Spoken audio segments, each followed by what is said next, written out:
Okay, Prog and Progeny. Here we are again. Hi, Dad. Hi, Tallulah. Got my Marillion merch here. Oh, that's nice. It says uncool as fuck under the.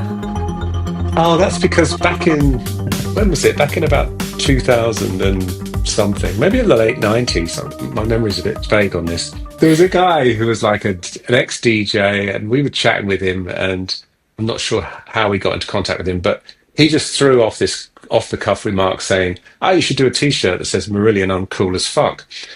And we kind of went, "Yeah, that's a great idea." It was one of those moments where you just thought, "That's perfect," because we've always been uncool. We've always been, you know, we've never been the darlings of the press. Even when we were at our most successful, you can look at it and you see the things that the press wrote about us. The mainstream press was always, how the hell have these guys made it? That was really like the Q magazine and the little music columns they used to put in the daily papers. There was never anything nice written about us, hardly ever, anyway. Yeah. That's quite a good segue because you talk about that in this chapter. You have to Because think about everyone the hates context. What people don't think is that back in the mid 70s, there was all this progressive rock music and music that we kind of admired and wanted to continue making. And then punk came along, and it had only been 5 or 6 years since everybody had basically gone, all this music is shit and needs to be thrown out, and we need to start again with, punk and real new wave and all that. And there we were, this kind of dinosaur hanging around from what people would see as hanging around from the 1970s, suddenly having success, and so I think some people just couldn't cope with it, but the fans, they were fine with it. Everybody, they were like, great, and all those people that heard Kaylee on the radio went out and bought Misplaced Childhood. Actually, God knows what they thought about it.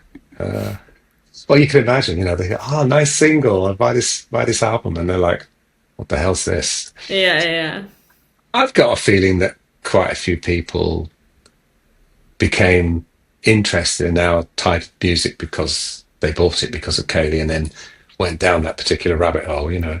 You'd hope so. Yeah, well, we still managed to, we sold 1.5 million copies of Misplaced Childhood, and we sold about 1 million copies of Clutching at Straws. So even without a big hit, there was still a lot of people came back for more. That's what I would read from that. So yeah. The chapter's called Too Big to Fail. Do you think, is that because you were getting a bit complacent? As I started off with the chapter saying how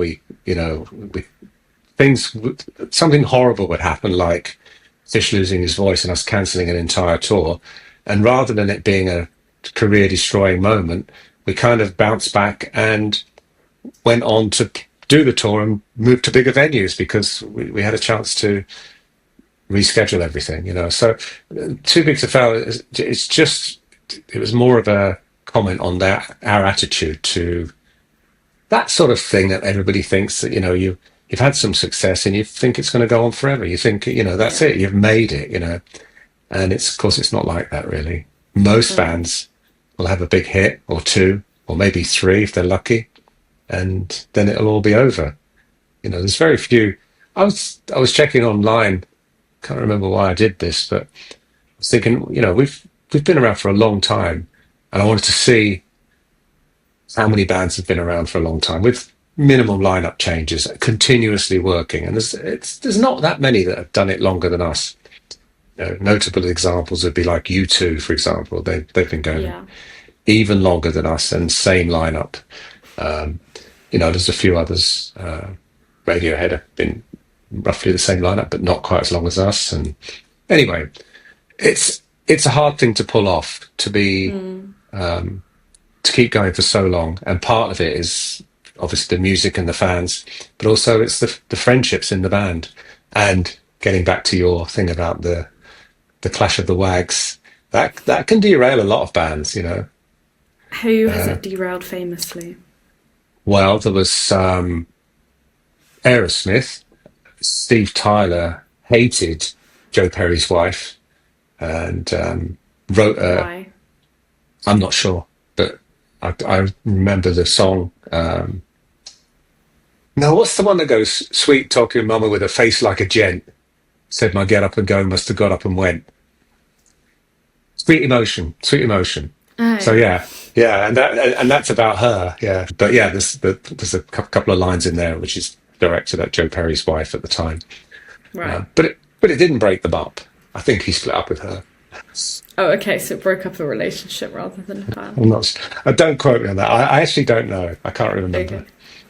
You talk a lot about John's thirst for profit, and he's overbooking venues. You talk about how you're stood behind your keyboards and watching people literally get crushed because you're in a venue that's so That overbooked. that was really that was really disturbing and upsetting. It was Have you not literally experienced that before?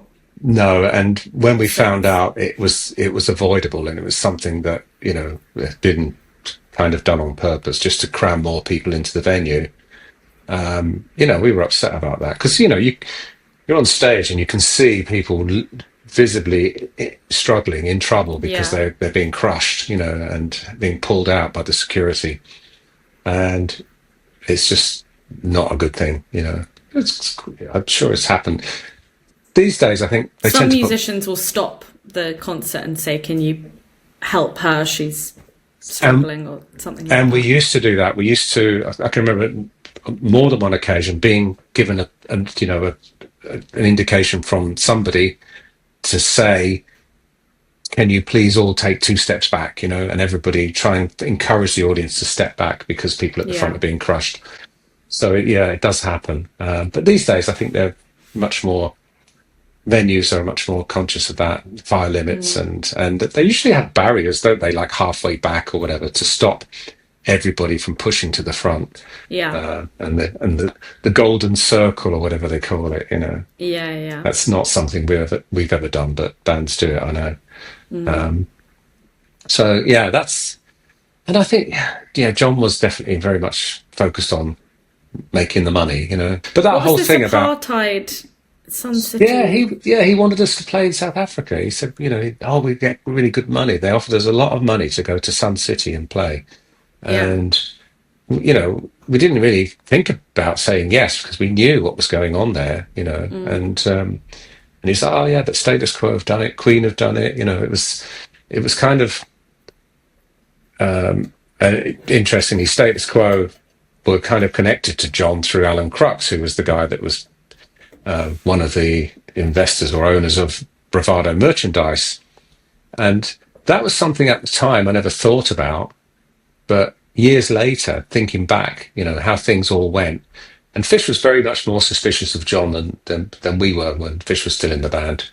And, he, his relationships with the merchandisers and the promoters, like Maurice Jones, who was our promoter in the UK, and Peter Rieger, who was our promoter in Germany.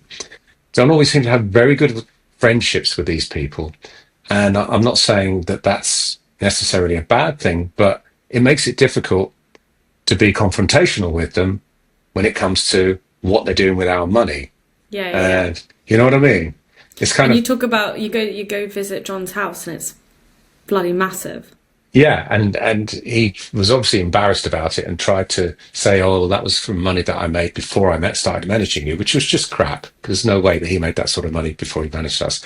And I'm not saying that he was doing anything illegal or literally stealing from us, but No, but when you you guys just didn't realise how much he was taking exactly, yeah. and how So, for because you were example, paying for the crew and hotels, right? yeah. So It was what would coming out of happen? your Just to give you an wages. example, on when I started to take an interest in these things, and what I found out, or what just finally by pushing and wanting to know what the figures were, that John collected £300,000 in commission from the tour, from the Brave tour, and we barely got anything because the tour didn't make any money. If you take all the income that we got, and then you paid all the expenses that we had to pay, his commission would be 17% of a large amount of money, which added up to £300,000.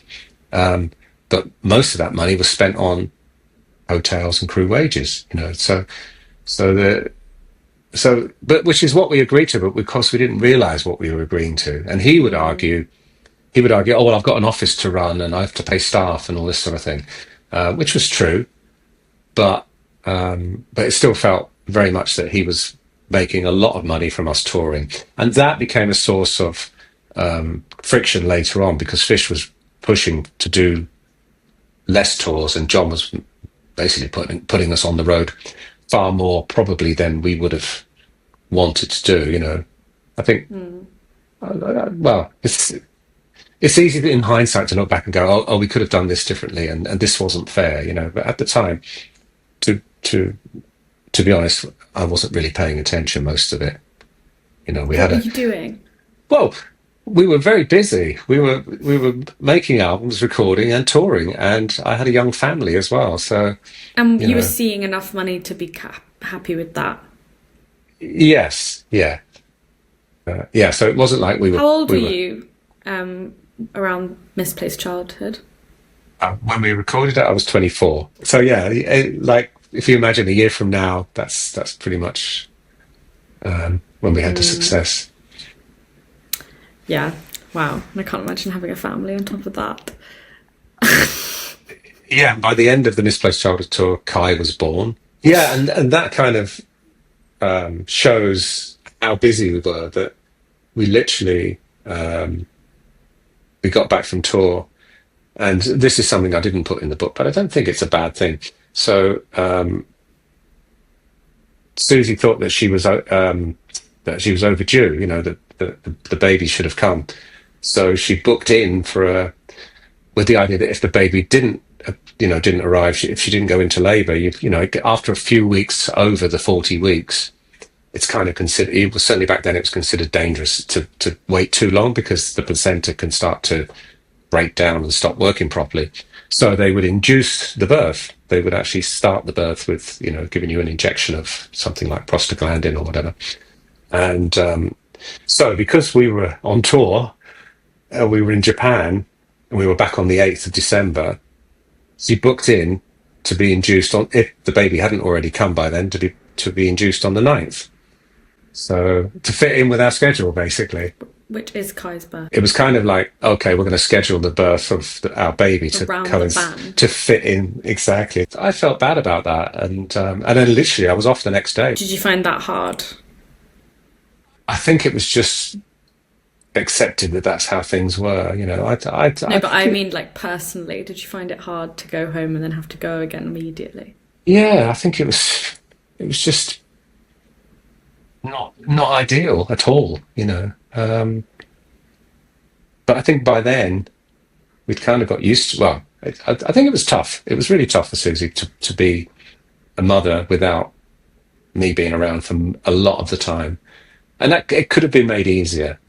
It could have been done better by the band and John. Yeah. And it's And kind of you.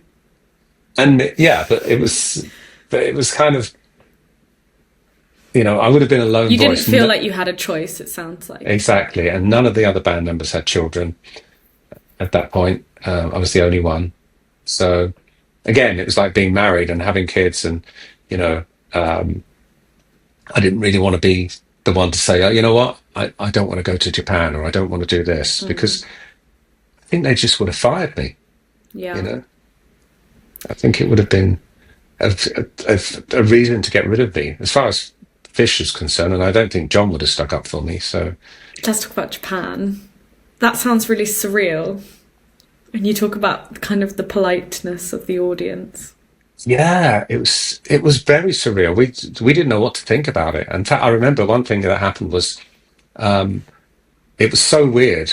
I didn't put this in the book, but we were playing, and it was so quiet, and the audience were just sat there in their, the front row was sat down on just normal chairs. It wasn't like these chairs could have been picked up and thrown around the room.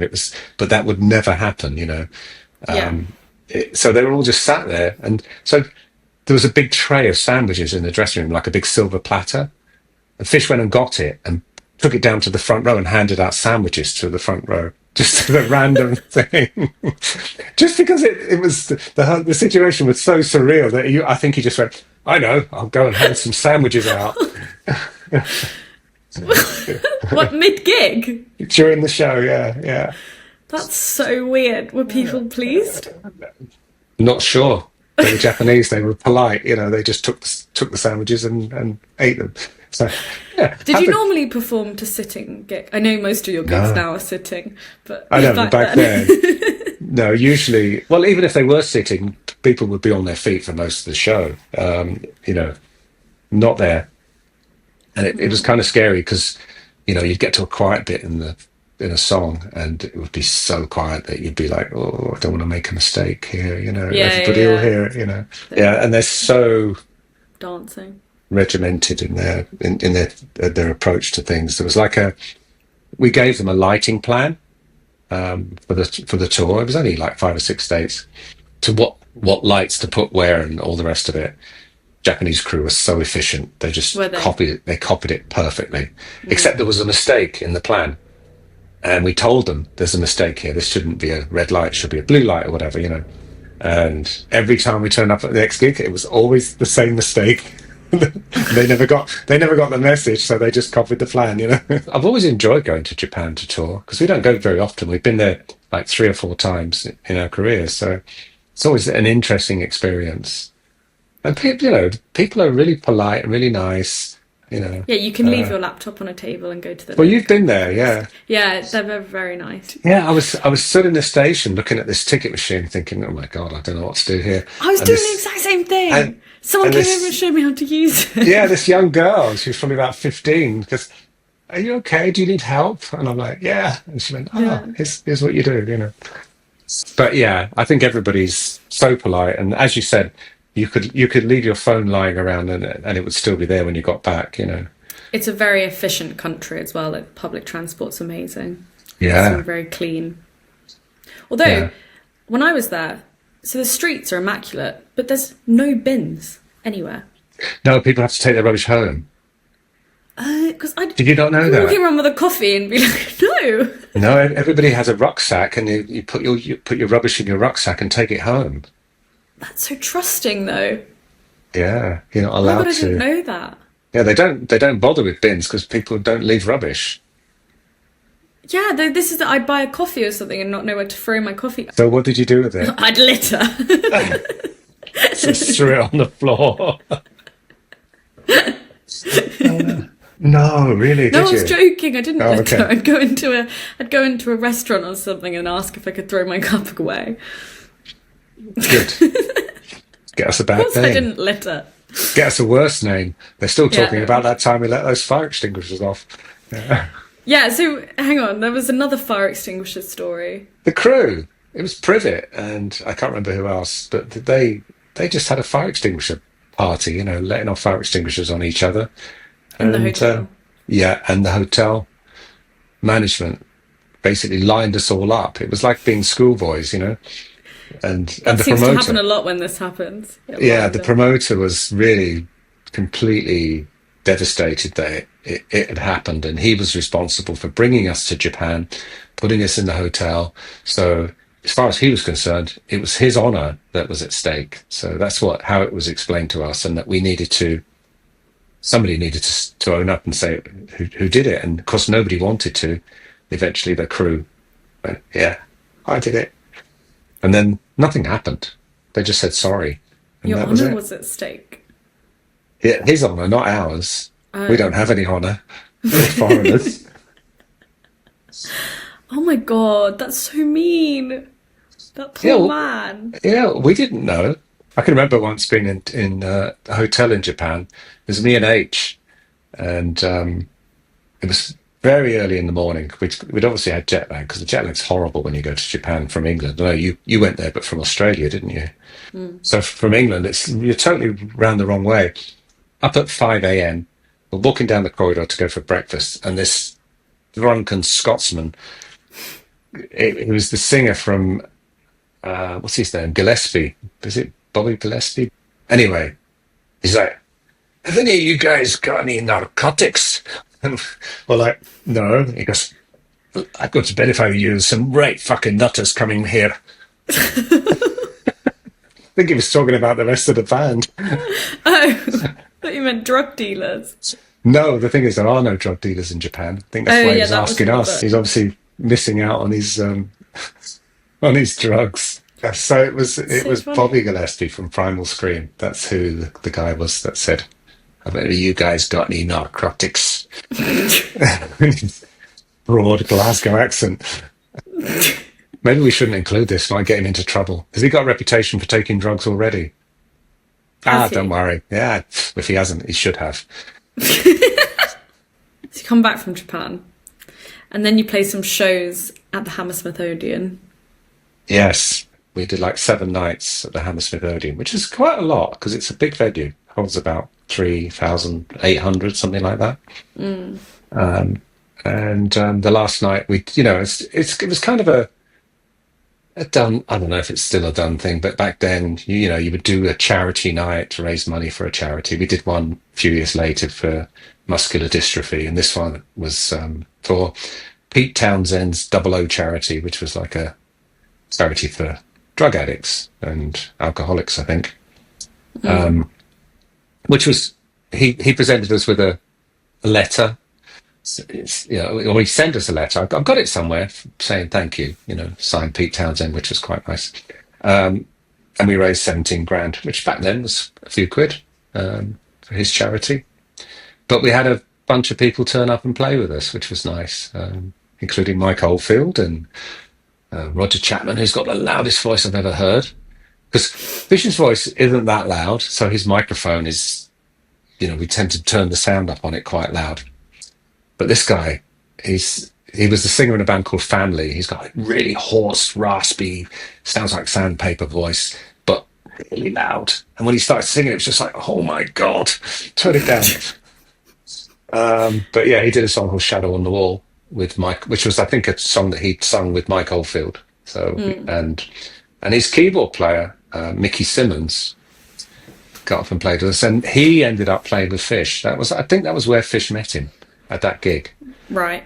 So what went on after that was he kind of became friends with Mickey, and then they started working together. I would say in secret, because we never knew anything about it, but he was certainly waiting in the wings for when Fish left the band. So there was certainly An affair. I wouldn't call it an affair, but you could see that Fish was kind of had his eye on the exit. He was thinking what he was going to do. I don't blame him. He was probably thinking, well, what would I do if I was to leave the band? So he probably was getting a network, relationships going with people that he could work with, and he was one of them. It was a good choice because he's a really good keyboard player, and he helped Fish write some good songs, I think. Probably one of his best collaborators, actually. You're going to New York, and John's managed to get the whole top of a Virgin flight. Yeah, he got. Right? It sounds more glamorous than it was. Well, it was pretty glamorous. We had the entire top. Glamorous. Yeah, we had the entire top deck. It was a special deal. And then you also go, and then when we got there, and the helicopter was waiting for us, and I'm like, I've written in my notes, helicopter ? That was Was part the of the taxi deal. not suitable? That was exactly part of the deal. It was like you get the upper deck, and I think I'm sure John might not remember. I think it cost about $5,000, which is pretty good for the band and John to have the entire upper deck and to have a helicopter take us to Manhattan when we got to JFK. And crucially, a free Maybe bar. it was $10,000. I don't know. And it was always a free bar back in those days. Yeah. Traveling on a plane in 1985 or 86 was something like of a easy luxury. jet. Exactly. Yeah. Everything was included. Charge you £5 for a The really board. weird thing was people used to smoke in the back of the plane. that It is was true. horrible. Yeah, it was like smoke filled. I bet you were one of the people who was smoking at the back of the plane. No, I never used to. Even if I smoked, I would never sit in the back of a plane because it was just horrible. The atmosphere was just too smoky. But setting fire to a member of the crew, that was a bit out of hand. Yeah. I have to admit, Not a member of the plane crew. You should explain that story. Yeah, no, and I also have to admit that I used a little bit of poetic license as that incident didn't happen on that flight because it was on a TWA flight. It was a different time, but it did happen. So, but just to try and I Yeah, just yeah, kind of yeah, I see, conflated I two see. stories into one because it was Yeah, easier. Yeah, but it did happen. We were literally traveling all together with the crew, and Privet fell asleep with a big newspaper on him, like a broadsheet newspaper on his face. Actually, Privet used to get. He used to be the victim of a lot of pranks in Japan. We were on the bullet train, and Privet kind of fell asleep. We were all knackered because of the time lag, the jet lag. He was kind of on his chair, but kind of face down with his head on the seat and his bum in the air. And it's a the strange crew, position to fall and he was asleep. wearing joggy bottoms, tracksuit bottoms. And Oh, the I can crew see where cut this is through the going. cord of his joggy bottoms and pulled them down and exposed his bum on the train In Japan as in well. Japan. Yeah. That's so bad. They were always doing terrible. Well, everybody was always doing terrible things to each other, but they set fire to him as well. So he was there sleeping, and they lit the corner of his newspaper, I'm and we surprised got they didn't emergency land the plane. they banned us from the airline. That's why I know it was TWA, Oh, and they went out of business soon afterwards. So shit to them. So we no, the arrive in New digression's York. good. John is completely drunk, like badly drunk, and there's a video around somewhere of John had bought a video camera, so it's all on film. Well, mainly the camera swinging around while he's recording without Oh, we should realizing try that and it's find on. that. It was embarrassing. And those type of incidents kind of happened with more regularity in that period, And then you tour the US which was fun. Touring with with Rush, Rush. It that was was better than great. the first time. Much better, yeah. It was really good. We had a really nice time. They were really kind. They were friendly. I can remember, as I said in the book, having sitting in the catering backstage with Alex and sometimes Geddy. Alex is the guitar player. Having dinner and chatting, and then me and Fish going. He's got a hair transplant. We could see Yeah, the, this, I, So yeah, he literally just straight out says to yeah, so you had a hair transplant, that sort of thing. And he was just like, yeah, I did, and he's basically said how much it cost. I can't remember, and it was pretty, those days, the hair transplants that people did, the plugs were like huge, like you could see them. With his one, they were kind of the thickness of like a pencil lead, very, very fine, especially along the hairline. So it was actually pretty good. Nowadays, you can't tell that it's literally they transplant individual follicles at a time, so it looks very very natural. But then it was the best I'd seen, and I thought, well, I can't afford that. But and I also didn't really want to do it because I kind of imagined that if it didn't really work very well, or if I ended up going bald completely or having to shave my head, you'd have all the scarring from the yeah. transplant. So I kind of looked into it and decided it wasn't for me. But then I ended up in that bloody clinic in Wigmore Street, which I think is still there, the Svensson Hair Clinic. Yes, tell that story. Fittingly on Wigmore Street. Exactly. Well, I told pretty much what happened in the story. They, yeah, it was. I don't know what I was thinking. Clearly, I was desperate. Well, I mean, they show you all this luxurious hair. They go, this is real hair from. I think they buy it off Spanish ladies, thick dark hair, and then it was like a hair weave, which is basically they attach strands to the hair that you've still got, and then it's like a netting with the hair attached to it. So it's a wig, and that was kind of, although the way they talk about it and the It's sales a patter. wig. The sales pattern is like really good, and I'm like, I'll write a check for 1,500 quid, which was just the deposit. Oh my Uh, God. yeah, and then I'm like, and because it's attached to your real hair, you have to go back every 4 to 6 weeks and have it reattached because obviously your Yeah, real yeah. hair's growing. So it's a pain in the backside, to be honest. Even if you decide that's the sort of thing you want to do, it's ongoing maintenance for the rest of your life or until you decide you've had enough. Um, anyway, so I get back to the car and I'm sat there just about to leave London, and I just thought to myself, what have I done? Oh my God, Just spent I'm 15. I'm That's just I'm buying a wig, and I just thought I can't do that. So I went back, and they didn't want to give me the check back. They were literally like, oh, no, no. And I was just like, give me the check. Start getting really angry. And he's like, okay. I'm like, ripped it up in front of them and left the Yeah, shop. I can completely imagine that. Now that the technology's better, have you ever considered getting one now? Or hair transplant. I said that a bit strange, didn't I? Hair transplant. Um, hair transplant. Um, no, no. I mean, everybody just knows what I look like. It would be a bit weird if you suddenly had a full head of hair. Yeah, and if you ever see me with one of those AI hairs, or if I put a wig on in a party or something like that, I just look stupid. It just looks so weird. Yeah, So, that's because it's a wig. and also it would Would be it be white grey? as well. Yeah, it's like I'm probably almost as grey as H. He used to get mistaken for Alice Cooper, and I think he said somebody mistook it for Billy Connolly. You know who Billy Connolly is? Yes, the old Yeah. Scottish guy. Yeah, exactly, with the white long hair. Yeah, yeah, So yeah. it used to be Alice Cooper when it was black. There was a time, I can't remember where it was. Somebody said at a hotel, "Oh, you're here to check in, Mr. Cooper," because we were playing at a festival and Alice Cooper was on the Yeah. bill, I think.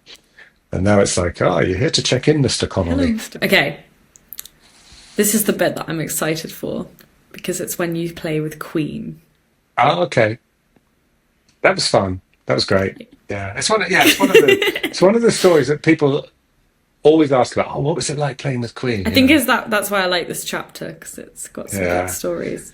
Yeah, it was as good as we could be, as good as we could expect, really, to be played with such a great band and to be treated so well, to be felt like we were, if not equals, at least respected by them, and their crew looked after us, and it was a great experience. You said that they would party, but they wouldn't ever like take it too far.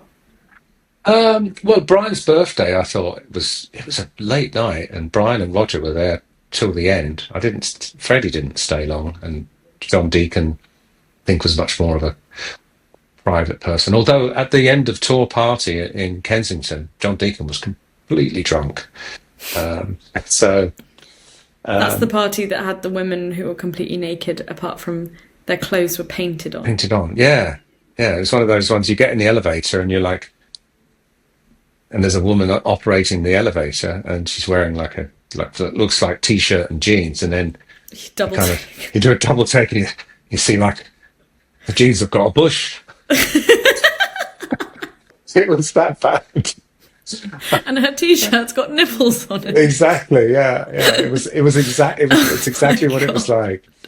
Um, and then there was a huge aquarium. There was like a huge aquarium that was. It looked like it was filled with water because of the lighting. You know how aquariums the water kind of makes the lighting fluctuate. Yeah. And there was these stones like big boulders in the aquarium, and it was people, naked people painted like stones, curled up. It was Wonder just how much they were getting paid. don't know. It's not. What's the worst job you ever had? I want you to be a stone in an aquarium. Freddie Mercury comes over to you at dinner. He literally marches up to our table and takes one of my cigarettes and just stands there, like this, expecting me to light it. No question asked that I was going to do it, and I'm like, oh yeah, sure. He was friendly, but I found Roger and Brian much more friendly, to be honest, much more, Yeah. say, normal, ordinary, whatever the word is. Down. Not. It's not like he wasn't down to earth. Maybe he wasn't down to earth. He was kind of flamboyant, and Yeah, he was, yeah, the queen. yeah, exactly. Yeah, he walks into this place, and literally everybody is behind him, like I an think you can entourage. say he wasn't down to earth, I think. Okay, yeah. Yeah. And then it was like everybody just did what he said, and he loved being the center of attention. Yeah. So he literally He walked might have been in. down to earth in private, but he had that I magnetism. can't remember what he said to us when he came over to our table, but then he just literally, there was a big long table, and he just chose a seat right in the middle, and he patted the chair next to him and goes, "Mr. Fish, you sit next to me," and then off he went, and I don't know what they talked about, but it it was fun. Standing at the side of the stage when Queen were on stage, the sound was amazing. I mean, they literally made a great sound that just from their instruments, you know. No, but it's You sound usually surprised. no, but yeah, because most bands it It's just sounds rubbish. Queen. But most bands it sounds terrible at the Yeah, side I of the know, I stage, you know. know. That must So be why it always sounds terrible listening to your band. yeah, because you can't hear everything properly. No, You I'm know, you can. joking, I'm joking. No, but If yeah, you're no, I do know what you mean. It does if you sound, stood at the side, you'll hear whichever if you're near the drums or the guitar or the bass, that's what you'll yeah, hear the loudest. You won't really be able to hear the singing very well because that's going through the PA and there's not yeah. much sound coming. Especially now, nobody uses speakers on stage. In those days, we used to have monitors on stage, which is probably why it sounded so good to back then. I bet if you listen to Queen, let's say Queen existed now as they were then, and they were using in-ear monitors, it wouldn't sound anything like that. It wouldn't sound anywhere near as good, No. just because you wouldn't hear the balance properly. Anyway, it was good, really good. That was like a summer of festivals, and then we finished off with our Milton Keynes show. And I think I told you what happened. Susie versus Tamara. That particular night, we were in a restaurant, and I don't know what happened. To this day, I don't even know what was said because Susie's mother is German, and she speaks German. Not brilliantly, but she speaks German, and she certainly understands it. And they had a stand-up row in German, and I didn't understand a word they were saying. Oh You know, no, and it was but obviously there was some resentment there because of what happened with Fish for years, basically not allowing women on the road. You know, a boys' environment, the yeah, band and yeah, the crew, yeah. and he just didn't want family members, let's say, around at all. And then suddenly he meets Tammy and he decides she's got to come on the road with us. You know, it was like a scene out of Spinal Tap. You know, and we're like, what the fuck? You know, after all the shit that you've given us about, you know, not allowing Did wives and everyone feel that girlfriends, way? it was a hard one to swallow, really. So there was a lot of tension there, but we tried to not let it get in the way of our professional lives, if you like. But it certainly meant if we had any friendship left at that point, Fish and me, that was probably the end of it because we Did you not have any friendship at that point? it kind of got gradually eroded away, you know. So it was difficult, and I think I mentioned him gravitating towards the crew more, spending more time hanging out with the crew than the Yeah, band, and that's kind of was gradually what was happening over time. Because in the early days, we all hung out together. I remember we used to go to this wine bar in the middle of Aylesbury, and we would just go there, me, Susie, Pete and Fiona, Fish and Steve, Roddery, and we would, just be like a Friday night. We'd meet up and yeah, have a drink and chat and be friends together, you know. And over time, maybe it's just because we grew up and I had a family and we got married and we all had girlfriends and wives, but Fish gradually gravitated away from us. And then even on the road when we were all together, just the five of us, he would spend more time with other people. It's hard to say what the exact cause of all that was, but it just happened gradually, you know. yeah. It doesn't sound like, because in the book you don't really address a moment. And you don't really address the fact that you're drifting. I didn't realise it was that. I don't know, from reading it, I didn't It realise it definitely was that became divided yeah, but by there was this always point. stuff, and there was always this kind of stuff going on in the background where Fish would tell John something, and then you know we would we would hear it from, like, for example, he would sort of try to manipulate everybody by saying to each of us, "Oh, I've spoken to the rest of the guys, and they all think this is a good idea." You know, one of those type things, and then we'd all go, "Well, Oh, if they think it's a good idea, then fine," you know. And that happened more than once, you know. So you kind of get suspicious then of what's really going on, you know. So there was a number of things where gradually the trust and the friendship got eroded, and I think Tammy and Susie falling out was just part of that, really. yeah. So before we go, we've got 4 new members to our Patreon subscribers. We've got Nikki Arl, Craig Stafford, Sugar Mouse. I'm not sure what Sugar Mouse's real name is, but hello, Sugar Mouse. And Martin Buckland. Right, yeah, thank you. And Thank you. people with our birthday messages. So send in your birth dates if you're a subscriber. And the other thing I was going to say was, we don't have any control over this, but I've noticed that the amounts are different depending on how people subscribe. So I would advise that if you've subscribed through Apple, the app, the whatever it is, the Patreon app on Apple, you're paying extra because Apple take 30% off the top. So I would cancel that. If you've got your subscription through Apple, cancel it and then resubscribe directly with Patreon. It will save you money and won't make any difference to us. So and I'm not sure how it works with the Android side of things, but definitely subscribe directly with Patreon is best. Thank you. And there's still a few people that are still subscribed to Buzzsprout from months ago, and I would really like to tell them that they should unsubscribe. I'm going to name them, actually, if that's okay. Kester Roper, he was our original subscriber, who's still subscribed. Jonathan Mock and Steve O, I think that's Steve Onions. And also there's Bjorn Anderson as well. Please, thank you, but can you unsubscribe because I can't cancel it at this end. Well, that's it for this week, and we will be back in 2 weeks' time.